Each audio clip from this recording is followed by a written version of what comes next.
paikutin ko po ulit yung tanong, yung question natin, ma'am. Yung tinatawag po na yung tinatawag po na International Women's Day. Iba-iba sa napansin ko po, iba-iba yung inyong ginagawa, di po ba? Meron sa pagluluto, meron sa SPED sa mga bata, meron sa panghanap buhay, meron sa pagpaparangal ng mga kababaihan. So yun po ba pinag-uusapan nyo na kailangan ito yung sa'yo, kailangan ito yung sa'yo? Hindi po. So hindi daw, kasi lahat umiling eh. Nakita ba tayo sa TV? hindi, ano lang. So ngayon ang tanong ma'am natin, hindi po. Ang tanong po natin, balik po tayo kay ma'am, na wala yung listahan ko. Teka ha. San Jose del Monte, tama po ba? Okay, ito. District 1. District, hindi. Ito po yata, ano po. So, ma'am, kasagutan po dun sa inyong international, ang tanong po natin dito, yung papaano ninyo ipinagdiriwang. Ito po yung Santa Maria. Okay, ma'am, sa inyo po, paano nyo pinagdiriwang to? Okay, ma'am, go ahead. Ang sagot ko po rito, ito ay ipinagdiriwang naming Soroptimist International of Santa Maria at mga 80 Soroptimist Clubs sa buong Pilipinas sa pamamagitan ng pag-ipon-ipon ng mga iba-ibang samahan ng mga kababaihan sa kanya-kanyang distrito. Kagaya namin, lahat ng samahan ng kababaihan dito na sasakop ng bayan ng Santa Maria ay kasama sa pagtitipong ito. May 24 barrios na nasasakupan ang municipality ng Santa Maria at maraming samahan ng kababaihan dito. Nagkakaroon ng programa at may mga babaeng guest speakers na may kaalaman tungkol sa mga legislatibong tukoy sa women's rights, crimes against violence of women, trafficking of women. At dito rin pinatalakay iba-ibang issues tungkol sa iba-iba pang women's concerns. Buong buwan ng Marso ay inyaalay din namin sa mga proyekto namin pinagkaapang kababaihan kagaya ng breast cancer detection, pap smear, livelihood projects, kamukha ng sewing, food processing, baking, waitering at catering, reflexology at iba pang pangkabuhayang pangkababaihan sa tulong ng TESDA at ng local municipality namin.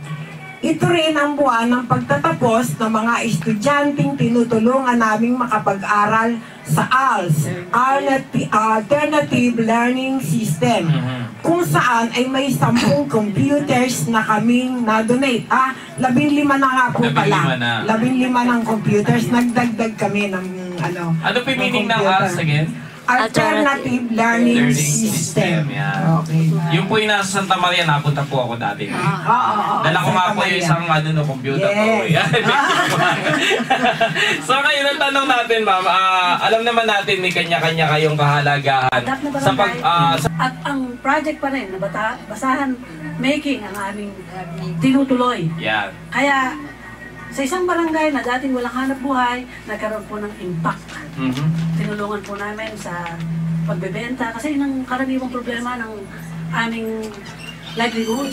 So, tinatawag namin ang Susana Mart at ito nga, yung mga may-ari ng buses sa aming lugar, kami ang nagsusupply. Ayun. So, sa ngayon po, mayroon na kami 5 barangay na ang impact project is basahan. Ilang percent ang kababaihan, ma'am, ang sa palagay nyo natulungan nyo sa proyekto na yun? Sa bawat isang barangay kasi pumipili kami ng 10.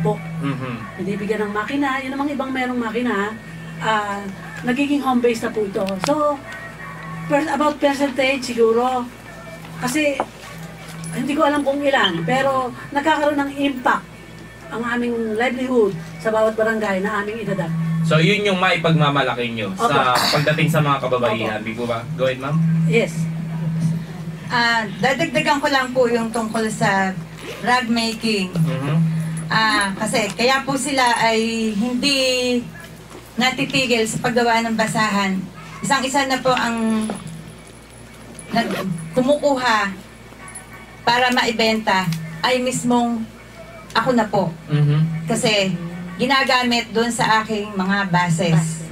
Kaya hanggang ngayon, tuloy pa yung paggawa ng basahan at merong barangay na hindi na namumroblema kung saan ibebenta. Yeah. Sa halip ma'am na bumili pa kayo sa labas, dito na yung gawa ng mga proyekto, mga kababaihan na proyekto ng grupo. Yan.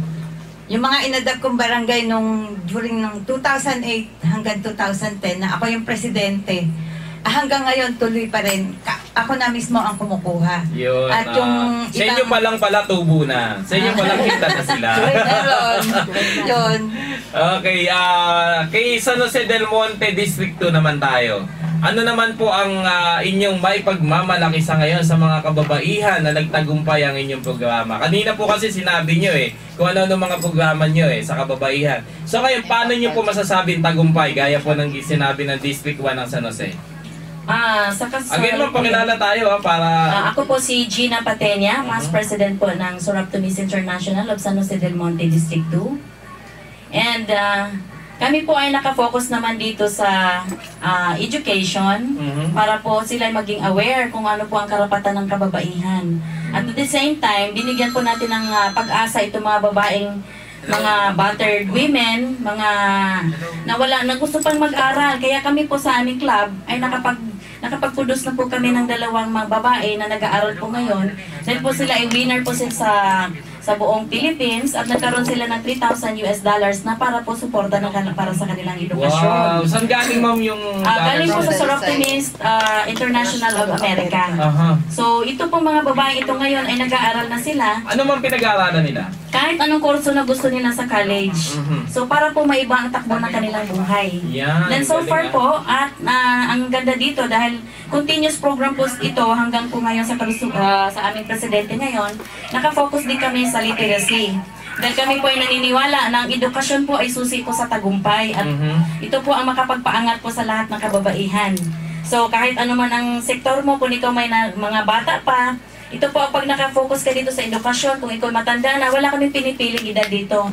So lahat po binibigyan natin ng pagkakataon na para makapag-aral kahit matanda na siya. At gustong-gusto pa niya makatapos ng elementary. So po, dito natin i-introduce ang ALS program kung saan po nakasuporta po ang Soraptomis International District 2. At meron din po tayong recipient dito na taga Marilao at taga Muson. Siya din po ay nabigyan ng award ng Wish Ko Lang, nagkaroon na siya ng hanap buhay ngayon. Because of this, na-discover po siya. Yun po ay tinutulungan din ng Soraptomis International District 2 sa pamamagitan po ng eskwelahan ng Holy Family International. Yun kasi ang Holy Family International na pag-aari din po ng aming presidente ngayon ng Soraptomis International District 2, kami po ay nag-host po kami ng mga ginawa po namin siyang venue for alternative learning system. At dito po nag-aaral ng libre ang venue at mga guro. Kami po mga members ng Soraptomis, kami din po ang nagsisilbi mga guro. For the meantime, libre po ang aming servisyo. Talagang lahat libre, isang pangkabuhayan sa edukasyon. Pero bago ma'am yan, ipapasok lang po yung report mula sa Kapitolyo. Ate Lalaine, go ahead, nandiyan ka ba sa linya pa? Ate Lalaine, tutukan nyo, hindi kasama babae, lalaki dito. Babae, so 40 yung dati na ibinigay sa akin, naging 140 na ngayon. So yun na ngayon ang inaano namin. Puro may kawayan ma'am yan? Buong may kawayan sa Luisoy lang ang spec. So yun. Oo. So yun ang tinututukan namin talaga at saka yung mga mommies noon. Kasi hirap na hirap sila yung kalooban nila. So tinutulungan namin kung paano maiibisan yung hirap nila. Doon kami nakakonsentrate talaga. So ngayon, meron na kami, malapit na matapos yung 2 kwarto namin. So yung mga gamit na lang at saka yung materials nila ang kailangan namin i-provide. Ang ginagawa ko, palagi ako nagpa-fundraising, naggagawa ko ng mga concert, mga birthday for a cause, para lang makatulong doon sa mga bata. Okay. SPED naman yung inyong tinututukan mga kababaihan. So, ibig sabihin po niyan, ma'am, sa pagkakataon na to, iba't iba talaga yung ginagalawan ng bawat Soraptomis. So, lipat naman po tayo sa Santa Maria. Ma'am, Santa Maria, ano naman po ang kasalukuyan na natapos nyo na o maipagmamalaki ng Santa Maria na naitulong nyo sa kababaihan? Sige. Magandang umaga po muli. Ako po si Lourdes Mateo, yan. dating Pangulo ng Soroptimis, ng Santa Maria. Simula po ng aking manungkulan, inumpisahan na namin yung aming proyekto. Ito po yung aming pinaka-impact project na Alternative Learning System. Ito po yung alternatibong paraan ng pag-aaral ng mga kabataan. Ang tutok po namin ay mga kababaihan. Mga kabataan na hindi natapos ng grade 6 at hindi natapos ng high school. Para sila'y mabigyan ng pagkakataon para makapagtamo ng diploma. Ito naman, yung mga hindi nagtapos ng grade 6. Ito yung sa ALS. Ayun, okay. At ito pong mga kababaihan nito, binibigyan din po namin ng mga seminars at saka skills training para kung sakali at makatapos sila ng pag-aaral, pag nakapasa na sila sa accreditation test na binibigay ng ating gobyerno, ng ating DepEd, ay maaari na silang pumasok sa susunod na mataas na antas. Paano niyo po ginagawa, ma'am, yung pagtulong sa ALS? Kasi ang ALS regular, kahit na walang iba, pwedeng pumasok eh. Ano po yung naitutulong ng Soroptimis Santa Maria? Ang tulong na ginagawa sa mga nag-aaral ng alternative learning system ay ang pagbibigay po ng mga seminars at skills training na maaaring makatulong sa kanila para makapaghanap buhay, kumita ng extra para sa kanilang pansariling gamit o sa pamilya nila. At ganoon din, bumili po kami ng 10 computer noong panahon ko na sinundan po ng sumunod na presidente sa akin at hanggang sa ngayon sa pangungulo ng aming Pangulong Presidente Mila Nieto ay itinataguyod pa rin namin ang alternatibong pag-aaral ng mga hindi nakatapos. Sa pamamagitan nga po nito, nagdagdag kami ng 5 pang computer. Kaya 15 computer na po yung ginagamit ng mga kabataan na tulong para sila ay matuto ng computer at makadagdag sa kanilang kaalaman sa pag-aaral ng basic literacy. At tumutulong din po kami sa pagbibigay ng mga school supplies, yung mga gamit nila sa pag-aaral. Ganon din, suporta sa pagkain. Sinusuportahan po namin sila ng pagkain sa araw ng kanilang pagkuha ng exam. Ayun. Grabe pa na tulong nyo ha. Talagang mula itaas pababa, pataas talaga. Tulong talaga. Parang sarap maging magbabae. Yun po talaga ang advocacy ng mga Soroptimis. Ang makatulong sa mga kababaihan para maiangat nila yung antas ng kanilang pamumuhay. Napansin ko magmula kanina, kabuhayan. Sa aming mga ginagawa, mula po sa kabataan, edukasyon sa mga kabataan, hindi lang po yung pag-aaral ng mental learning. Yung pong para sa sarili na yung kanyang katawan, hindi dapat ginagalaw, lalo na sa murang edad. Hindi dapat maging ina, lalo na po sa murang edad. Kaya po yun, wherever we go, kami po ay Soroptimis. Hindi po, minsan po, nasa ibang lugar ka, yun po ay aming patuloy na sinasabi. Hindi lang po namin sinasabi sa aming mga bayang kinasasapian, sinasabi po namin ito kahit saan kami nakaupo, sa amin na nakatayo, kahit saan po kami naroroon. Amin pong ibinabahagi ang kahalagahan ng edukasyon, ang kahalagahan ng ating mga healthcare, ang kahalagahan ng babae para makabuo ng isang mabuting community. Yun, ganda naman yan, ma'am. Parang gusto ko talaga maging babae. Hindi, Well, you are most welcome. Ay, nako. Lagot ka kailan. Magagalit yan. Okay, lipat naman tayo. Ito kahalagahan naman ng kababaihan ang binigay ni ma'am dun sa kung paano mo mahalin yung isang bilang isang babae, di ba? So pagkatapos po niyan, lipat tayo sa Marilao. Bilang ano po yung mga nagawa ng programa, proyekto ng Marilao sa mga kababaihan na may pagmamalaki natin ngayon, gaya ng binanggit po nila.